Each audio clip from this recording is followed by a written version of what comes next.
Hello my dear students, कैसे हो।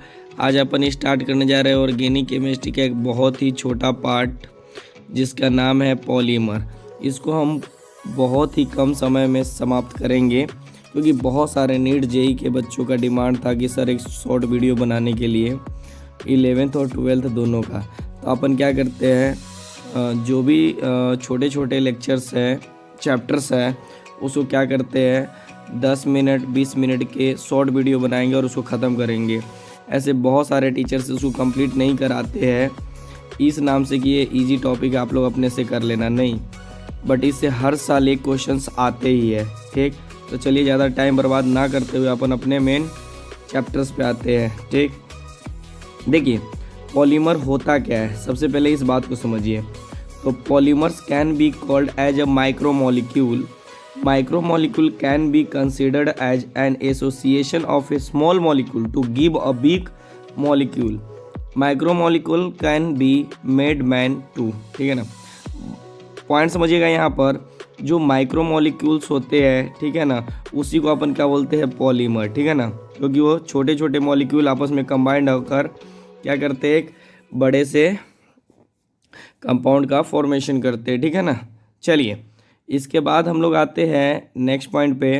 Polymer is defined as a chemical substance of a high molecular mass found by the combination of a large number of simple molecule called monomers. ठीक है ना, polymer जो होता है वो छोटे छोटे मॉलिक्यूल से मिलकर बना होता है। ठीक है ना, जिसको आप जो छोटे छोटे मॉलिक्यूल से मिलकर बना होता है उसको अपन बोलते हैं क्या चीज़, मोनोमर्स। बात समझ में आ रही है ना, ये आपसे पूछा जा सकता है मोनोमर्स क्या होता है। ठीक है ना, व्हाट इज मोनोमर्स या व्हाट इज पॉलीमर्स। ठीक, एक 12th का भी चैप्टर है। ठीक, चलिए आगे बढ़ते हैं।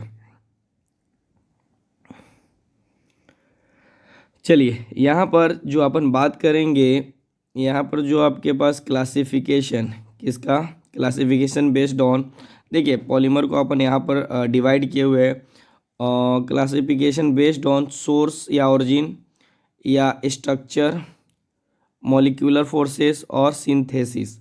देखिए और सोर्सेस या ओरिजिन की बात करें तो इसके अंदर तीन तरह की बातें करेंगे।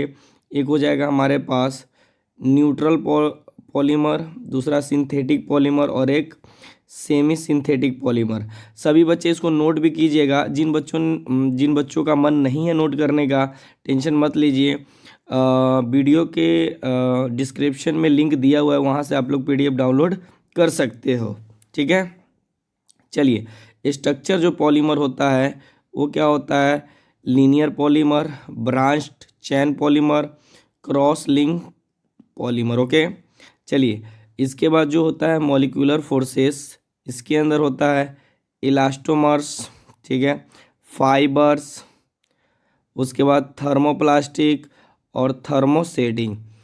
और सिंथेसिस में होता क्या चीज़ है, एडिशन पॉलीमर, कंडेंसेशन पॉलीमर। ठीक है, चलिए वेरी गुड, बढ़ते हैं आगे की तरफ। यहाँ पर आते हैं, अब सभी को अपन क्या करेंगे, एक एक करके डिफाइन करेंगे। ठीक है ना, बात समझिएगा, 1 मिनट, एक एक करके अपन सभी को डिफाइन करेंगे। देखिए यहाँ पर समझने का प्रयास कीजिएगा। यहाँ पर देखिए जो पॉलीमर है बेस्ड ऑन किसके ऊपर, सोर्स या ऑरिजिन के ऊपर। तो इसके अंदर सबसे पहले बात करते हैं न्यूट्रल पॉलीमर का।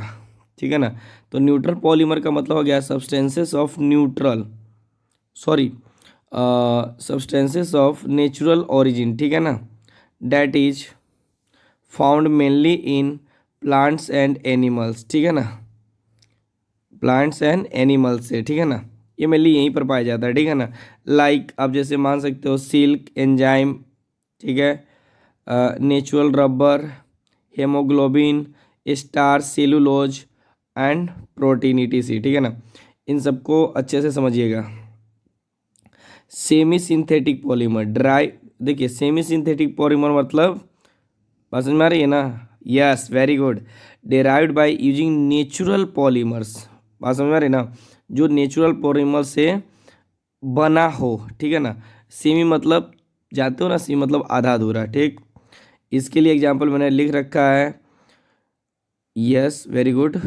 यस, कमेंट में लिखते जाइएगा आप लोग, ठीक है, वेरी गुड। चलिए यहाँ पर देखिएगा नाइट्रोसेलुलोज, ठीक है, सेलुलोज, ठीक है ना, ईटीसी वगैरह, बात समझ में आती है ना, वेरी गुड। चलिए इसके बाद जो है हमारे पास ये सिंथेटिक पॉलीमर, क्या होता है, सिंथेटिक पॉलीमर, ठीक है। सिंथेटिक पॉलीमर का मतलब हो गया prepared in the laboratory, completely man made, ठीक, पॉलीमर। इसमें जो एग्जाम्पल होता है समझिएगा, ये जो होता है ना सिंथेटिक पॉलीमर, ये इंसान द्वारा बनाया गया है, ठीक है ना। इसको हम लोग लैब वगैरह में प्रिपेयर करते हैं। जैसे इसका एग्जाम्पल के लिए Teflon, Dacron, synthetic rubber, nylon 66। ये नायलॉन 66 का प्रिपरेशन भी पढ़ेंगे हम, जो कि बहुत इंपॉर्टेंट होता है। हर साल बोर्ड में एक ना एक क्वेश्चन आ ही जाता है, ठीक है। चलिए इसके साथ हमारा ये होता है बेस्ड अपॉन सोर्स ऑफ या ओरिजिन, ठीक। दूसरा बात करते हैं अपन बेस्ड अपॉन सिंथेसिस, ठीक है ना, इसको बात करते हैं अपन, ठीक है। तो देखिए इसके अंदर हम लोगों ने 3 बातें किया है। एडिशन पॉलीमर, एडिशन पॉलीमर का मतलब हो गया हमारे पास formed by addition of monomers without elimination, ठीक है ना। हम क्या करते हैं, कोई चीज़ को जब ऐड करते हैं, ठीक है ना, मोनोमर्स को हम लोग ऐड करके पॉलीमर का फॉर्मेशन करेंगे, बात समझ में आ रही है ना, बिना किसी चीज़ को निकाले हुए, without any elimination of by products, बात समझ में आ रही है ना। मतलब जो आपके पास सबस्ट्रेट में जो मॉलिक्यूल होंगे उसमें से बिना कुछ निकाले हुए जो प्रोडक्ट का फॉर्मेशन होगा, ठीक है ना, ठीक। इसके लिए एग्जाम्पल की बात कर सकते हैं PVC, polyvinyl chloride, polythene, etc, बात समझ में आ रही है ना, वेरी गुड। आगे बढ़े, चलिए ये हमारा हो गया कंप्लीट। चलिए कंडेंसेशन पॉलीमर, कंडेंसेशन तो नाम से ही पता चल रहा है। देखिए ये जो बनता है formed by combination of monomers by elimination of the simple molecule like water, alcohol, ammonia, etc, ठीक है ना, बात समझ में आ रही है ना, वेरी गुड। अमोनिया, ईटीसी, इसका एग्जाम्पल हो सकता है डेक्रॉन, नायलॉन 66, ईटीसी, ओके। इसके बारे में भी अच्छे से पढ़ ले। क्रॉस लिंक्ड पॉलीमर, देखिए इसके अंदर क्रॉस होता है, मैं आगे जाकर बताऊंगा आपको। ये कुछ इस तरह से होता है, ठीक है ना, इस तरह से, मतलब इस क्रॉस होता है, बस समझ में आ रही ना, इस तरह से, ठीक है ना। इसको मैं मिटा देता हूँ।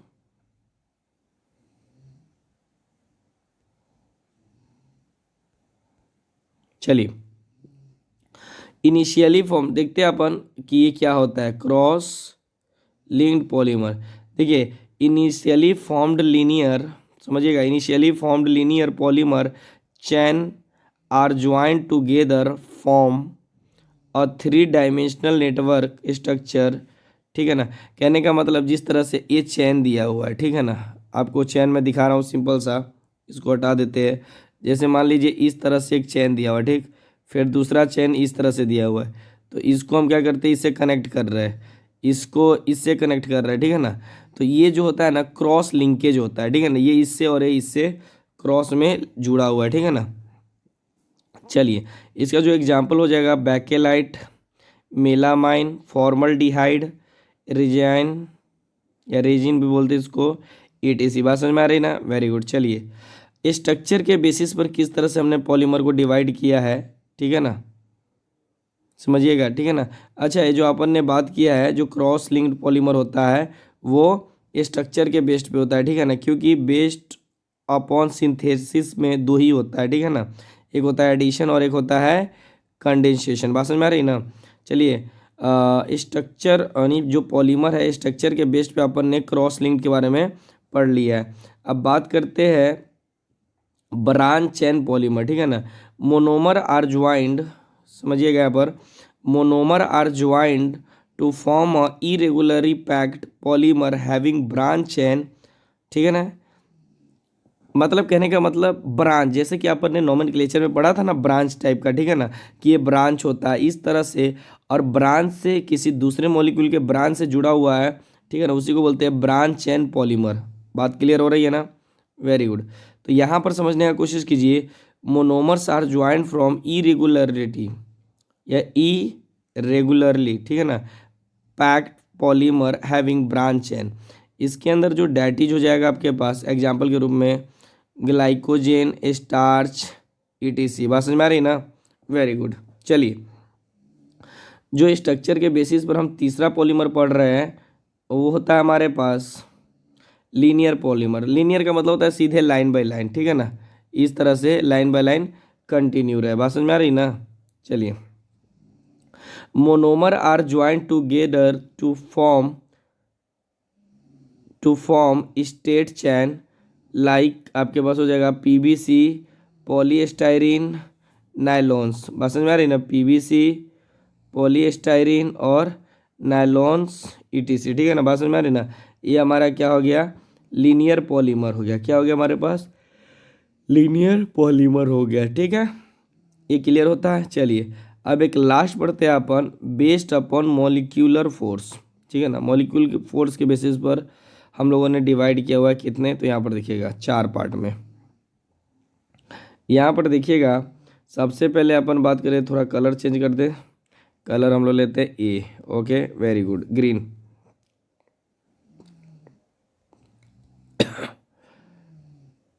ओहो, क्या हुआ? 1 मिनट बच्चों, लाइन पे बने रहिए। चलिए, अब आते हैं हम लोग बेस्ड अपॉन मॉलिक्यूलर फोर्सेस, ठीक है ना। इसके अंदर सबसे पहली बातें करते हैं अपन थर्मोप्लास्टिक का। नाइदर, देखो, जो थर्मोप्लास्टिक होता है ना तो ज़्यादा स्ट्रॉन्ग होता है और ना ही ज़्यादा कमज़ोर होता है, ठीक है ना। समझिएगा, समझिएगा, यहाँ पर समझिएगा, neither very strong nor very weak intermolecular forces, ठीक है ना। यानी इसके अंदर जो होता है ना तो ज़्यादा स्ट्रॉन्ग और ना ही वीक इंटरमोलिक्यूल, उसके अंदर का जो मतलब जो फोर्स होता है ना, जब मॉलिक्यूल के अंदर का दो मॉलिक्यूल को जो आपस में कंबाइन करके रखता है उसी को बोलते हैं इंटरमोलिकुलर फोर्सेस, ठीक है। सॉरी, हाँ, do not have any cross links, इसके अंदर कोई क्रॉस लिंक्स नहीं होता है बिटवीन चैन, ठीक है ना। बात समझ रहे हैं ना? Do not have any cross links between chain, can be easily modelled on heating. बात समझ में आ रही है ना? Very good. चलिए, इसका एग्जाम्पल हम लोग देख सकते हैं, पॉलीप्रोपाइलिन या पॉलीस्टाइरीन ईटीसी, ठीक है। ये हमारा कंप्लीट होता है। ये वाला आ जाइए, इलास्टोमर्स। ये जो होता है इसके अंदर जो होता है एक वेरी वीक इंटरमोलिकुलर फोर्सेस होता है, ठीक है ना, and possess elastic character, like इसके अंदर समझ सकते हो natural rubber, buna S, etc. Buna S एक बहुत ही इंपॉर्टेंट पार्ट है, खासकर बोर्ड में पूछा जाता है। स्टेट बोर्ड वालों को तो बहुत ज़्यादा इंपॉर्टेंट है, सीबीएसई वाले में भी बहुत ज़्यादा पूछे जाते हैं, ठीक है ना। तो सभी लोग ध्यान दें, ठीक। और जेई में भी डायरेक्ट क्वेश्चंस आ जाते हैं। फाइबर्स, ठीक है ना, quite strong intermolecular forces like hydrogen bond used for the making fibres. इसके अंदर जो इंटरमोलिकुलर फोर्स होता है इसके अंदर फाइबर्स के अंदर, वो बहुत ही स्ट्रांग होता है, ठीक है ना। Like hydrogen bond, hydrogen bond की जो एनर्जी होती है बच्चों, उसको होती है 8 to 42 किलो जूल पर मोल होती है, ठीक है ना। ध्यान रखिएगा हाइड्रोजन बॉन्ड की, ठीक। Use for the making fibres, इसका यूज जो करते हैं अपन क्या चीज़, फाइबर बनाने में करते हैं, ठीक है ना। इसमें समझिएगा, इसका जो एग्जाम्पल होता है नायलॉन 66, ठीक है ना, क्राइलोनाइट्राइल, ठीक है ना, ईटीसी। बात समझ में आ रही है ना? Very good. थर्मोसेटिंग प्लास्टिक, ठीक है ना। ये देखिएगा, extensive cross links are formed between polymeric chain on heating, ठीक है ना। क्या हो जाएगा? Extensive cross links are formed between polymeric chain on heating. बात समझ में आ रही ना? Very good. इसके अंदर जो पॉलीमेरिक चैन हो जाता है किसकी वजह से होता है? On heating, undergo permanent change, ठीक है ना। ये तो आप समझ ही रहे हैं। इसका एग्जाम्पल हो सकता है बैकेलाइट, रेजिन, ईटीसी। ओके, इस तरह से इनके जितने भी टाइप्स थे हम लोगों ने ख़त्म किया, ठीक। आगे की तरफ बढ़ते हैं कि आखिर पॉलीमर मोनोमर किस तरह से कंबाइंड होते हैं, ठीक है। चलिए, चलिए अपन इसकी बातें करते हैं। 1 मिनट इसको हटा देते हैं।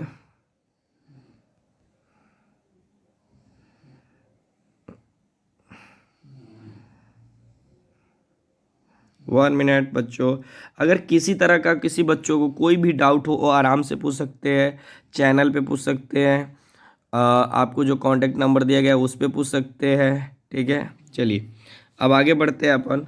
देखिए ये हमारे पास पॉलीमर है, ठीक है ना, जो बनता है, ये स्ट्रक्चर है उसका, ये स्ट्रक्चर्स ऑफ पॉलीमर है, यूजेस है, ठीक है ना। देखिए पॉलीथीन ये मोनोमर्स है, ठीक है ना, ये पॉलीथीन किस तरह से बनता है, ठीक है ना, पॉलीथीन CH2 ये मोनोमर्स है। ठीक, अब देखिएगा यहाँ पर मैं एक एग्जांपल बताता हूँ, आप लोग थोड़ा सा समझने का प्रयास कीजिएगा। जैसे C डबल बॉन्ड C है, ठीक है ना, तो देखिए ये एक इलेक्ट्रॉन यहाँ पर आता है और एक इलेक्ट्रॉन यहाँ पर आता है। ठीक, तो ये आपके पास कुछ इस तरह से दिखाई देगा, ये और ये। ठीक, इसी तरह से दूसरा जो मॉलिक्यूल होगा कुछ इस तरह से कंबाइंड, मतलब फ्री रेडिकल में टूटेंगे, तो ये दोनों बॉन्ड कंबाइंड हो जाएंगे। तो इस तरह से इधर भी और इधर भी। ठीक, तो इसको हम इस तरह से लिख सकते हैं एन, बात समझ में आ रही ना, इसको हमने इसी तरह से लिखा हुआ है, ठीक है ना, बात समझ में आ रही है ना, क्लियर है। ओके, इसको हटा देते हैं। चलिए बच्चों अब देखते हैं हम लोग इसका जो यूजेस है वो होता है insulator, packing material, house hold and laboratory के लिए अपन करते हैं, ठीक है ना। इसी तरह से पॉलीस्टाइरीन होता है, ठीक है ना, इस तरह से मोनोमर हो गया हमारे पास। फिर अपन क्या करते हैं इसके अंदर कि इसका बॉन्ड इधर तोड़ देते हैं, अब पाई बॉन्ड को फ्री रेडिकली, तो देखो इधर भी जुड़ेगा और इधर भी जुड़ेगा, कंटिन्यू जुड़ता चला जाएगा। ठीक, इसी को हम लोगों ने यहाँ पर लिख रखा है, बात समझ में आ रही है ना। चलिए पॉलीविनाइल क्लोराइड क्या है, पॉलीविनाइल क्लोराइड, ठीक है ना, तो देखिए पॉलीविनाइल क्लोराइड यानी CH2 फिर CH और ये Cl, तो एक पे एक इलेक्ट्रॉन इस पे एक इलेक्ट्रॉन, बात समझ में आ रही ना। अब इसी तरह से बहुत सारा कंपाउंड हो जाएगा, तो इधर भी और इधर भी कंटिन्यू जुड़ता चला जाएगा, बात समझ में आ रही ना। वेरी गुड, इस तरह से मैंने पूरा डेटा लिख रखा है, आप सभी लोग इसको एक बार रीड जरूर करें, ठीक है ना। चलिए आगे की तरफ बढ़ते, इन सभी को जितना भी दे रखा है आप लोग एक बार अच्छे से रीड करें, ठीक है ना, और अच्छे से नोटबुक बनाएं, ठीक है ना। यहाँ पर जैसे ब्यूटाइल रबड़ दिया हुआ है, तो इस तरह से पाई बॉन्ड टूटेगा और फ्री रेडिकल जनरेट करके सभी मोनोमर्स जुड़ने लगेंगे, ठीक है ना, और इन लोग का यूजेस यहाँ पर दे रखा है। हाँ जी, ये हो गया आपके पास, इसको धीरे धीरे आप लोग लिखिएगा, ठीक है ना। चलिए आगे की तरफ बढ़ते हैं हम लोग। यहाँ पर देखिए हमारे पास जो होता है, जो पॉलीथीन होता है वो दो तरह के होते हैं, लो डेंसिटी पॉली थाइलिन बोलते हैं इसको, ठीक है ना, इसको लो डेंसिटी पॉलीथाइलिन बोलते हैं LDP, और हमारे पास हाई डेंसिटी पॉलीथाइलिन भी बोलते हैं, ठीक है ना, बात समझ में आ रही ना। वेरी गुड, तो देखो एडिशन और चैन ग्रोथ फॉर्म, समझिएगा, ये जो लो डेंसिटी वाला होता है इसको बोलते हैं अपन एडिशन और चैन ग्रोथ होमोपॉलीमर, और इसको बोलते हैं लीनियर एडिशन और चैन ग्रोथ पॉलीमर, बात समझ में आ रही ना। Very good, bye heating ethylene under high pressure, बात समझ में आ रही ना। वेरी गुड, कितना, तो देखो इसका जो प्रेशर होता है 1000 से 2000 ATM होता है, जबकि इसको जो हाई डेंसिटी होता है by heating ethylene at 333 to 342 kelvin and 6 to 7 ATM in the presence of Ziegler Natta catalyst, एक कैटलिस्ट है, ठीक है ना। यहाँ पर समझिएगा कि फ्री रेडिकल एडिशन पॉलीमराइजेशन, इसके अंदर क्या होता है, फ्री रेडिकल एडिशन पॉलीमराइजेशन होता है, जबकि इसके अंदर कोऑर्डिनेशन पॉलीमराइजेशन होता है, इसके अंदर 2 इलेक्ट्रॉन ट्रांसफर करेगा, ठीक है। इसके अंदर समझिएगा हाई ब्रांच्ड पॉलीमर होता है, लीनियर मॉलिक्यूलर क्लोजली पैक्ड, एक लो डेंसिटी और लो मेल्टिंग पॉइंट होता है इसका, किसका, हाँ very good, low density polymer का, जबकि इसका हाई का क्या होता है, high density and melting point होता है, ठीक है ना। ये ट्रांसपेरेंट होता, एक तरह का होता है, ठीक है ना, ट्रांसपेरेंट मॉडरेट या टेंसाइल स्ट्रेंथ होता है, और एक ऐसा होता है ट्रांसलूसेंट, का नाम सुने होंगे, ठीक है ना, तो ये वही होता है। इसके बाद ये जो होता है आपके पास कौन सा, लो डेंसिटी पॉलीथाइलिन होता है केमिकली इनर्ट होता है। क्या होता है हमारे पास? Chemically inert, yes very good, chemically inert, tough but flexible होता है। ठीक है, इसके अंदर होता है chemically inert, quite harder, greater tensile strength. Okay very good. Use for the packing, insulation and manufacturing, squeeze bottles या पाइप्स, टॉयस। ठीक है ना, जबकि इसके अंदर बात करते हैं, तो समझ में आ रहा है ना, पाइप्स में या खिलौने वगैरह में के मैन्युफैक्चरिंग में अपन इसका पैकिंग के लिए यूज कर, जो उसका इंसुलेटर होता है, बात समझ में आ रही ना, वही वही very good. Use for manufacturing containers, house wares and pipes etc। इसका यूज कब करते हैं? Manufacturing containers, house wares and एब्स्ट्रिक। चलिए, तो ये होता है हमारा सब खत्म। देखिए, अगर आप ऑर्गेनिक केमिस्ट्री पढ़ना चाहते हैं तो 0 लेवल से हमने यूट्यूब पे डाल रखा है। ठीक है, सभी लोग अच्छे से बना पढ़े। ठीक है ना, कम टाइम में जिस तरह से इसको ख़त्म किए हैं, इसके बाद हम लोग बायोमोलिकुल्स को भी इसी तरह से ख़त्म करेंगे, और जितने भी ऑर्गेनिक रिएक्शंस है जल्द ही वीडियो पे आ जाएगा। ठीक है ना, और आपको जेई या बोर्ड से लेकर कोई भी टेंशन लेने की ज़रूरत नहीं है। जो भी वीडियो चाहिए आप एक बार कमेंट में लिखिए, वो वीडियो आपके पास अवेलेबल हो जाएगा। ठीक है ना, फिर मिलते हैं नेक्स्ट क्लास। हम लोगों ने 20 से 21 मिनट में पूरे चैप्टर्स को ख़त्म कर लिया। ठीक, okay, bye bye, good night.